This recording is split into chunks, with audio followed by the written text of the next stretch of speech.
आज की इस वीडियो में हम आपको कार्तिक मास का 26वां अध्याय सुनाएंगे। तो आइए वीडियो को शुरू करते हैं। श्री कृष्ण बोले, उज्जैन नगरी में एक धनेश्वर ब्राह्मण रहता था। वह अपने कर्मों को नहीं करता था, पापी और दुष्ट बुद्धि का था।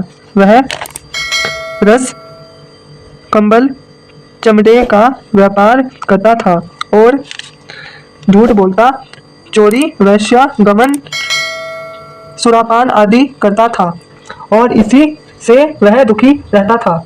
एक बार क्रय विक्रय का कार्य करता हुआ वह धनेश्वर कभी महिष की बसाई मस्जिद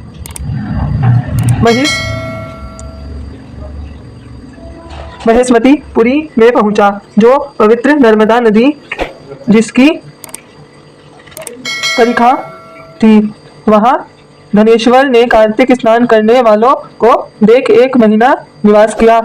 माल बेचने के लिए नर्मदा के किनारे घूमते हुए उसने स्नान करके जप और पूजन में लगे हुए ब्राह्मणों को देखा। कोई पुराण पढ़ रहे थे, कोई सुना रहे थे, नित्य गान बजाना विष्णु के कथा सुनने में मस्त थे। विष्णु की मुद्रा में अंकित तुलसी माला पहन रहे हैं, ऐसा देखा।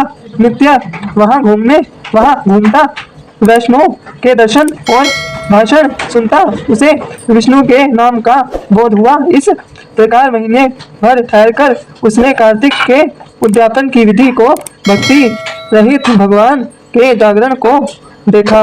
पूर्णमासी के दिन ब्राह्मण गो इनका पूजन, कार्तिक स्नान किए, मनुष्य को दिए गए भोजन दक्षिणा को देखा। फिर सायकाल के समय मनुष्यों ने शिवजी की प्राप्ति के लिए दीपदान किया, उसको देखा। फिर पूजन आदि को देखता हुआ धनेश्वर घूम रहा था, तभी काले सर्प ने उसे काट खाया। वह मूर्छित होकर गिर पड़ा। भक्तों ने उसे गिरा देखा, उसके चारों ओर इकट्ठे हो गए और तुलसी मिला जल, सभी भक्तों ने उसे गिरा हुआ देखा। उसके चारों ओर इकट्ठे हो गए और तुलसी मिला जल उसके मुख डाला।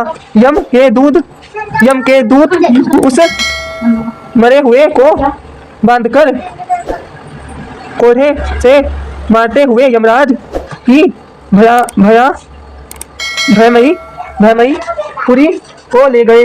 चित्रगुप्त ने उसके सब दुष्ट कर्म यमराज से कहा। चित्रगुप्त बोला, इसने अपने जीवन में कोई सुकर्म नहीं किया जो कहा जा सके। हे महाराज, ये दुष्ट पापी मूर्ति समान है, इसीलिए ये नरक में रहना चाहिए। यह सुनकर यमराज अग्नि समान रूप दिखाया।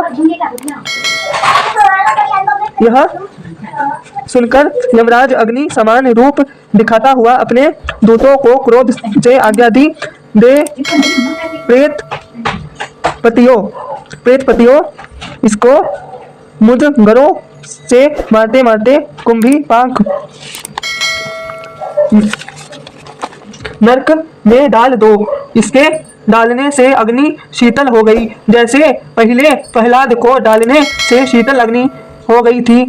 तब प्रेतपति ने विस्मय युक्त हो वह सब वृतांत यमराज से कहा। यमराज प्रेतपति की बात सुन विस्मय से उनको बुलाकर विचार करने लगा।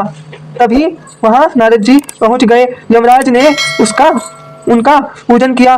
उस धनेश्वर को देखकर नारद जी बोले, हे यमराज, यह नरक भोगने योग्य नहीं है, क्योंकि इसके अंतिम समय में नरकों को दूर करने वाला कर्म किया है।